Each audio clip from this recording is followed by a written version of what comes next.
തോന്നിപ്പിക്കുന്നു. ദേവന്മാരുടെ ദേവനായ നമ്മോട് നിന്റെ അഹമ്മതിയുടെ ആരംഭം.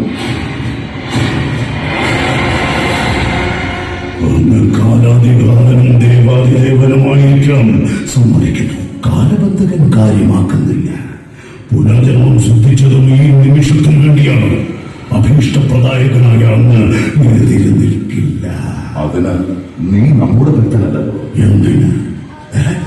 എന്തിന്?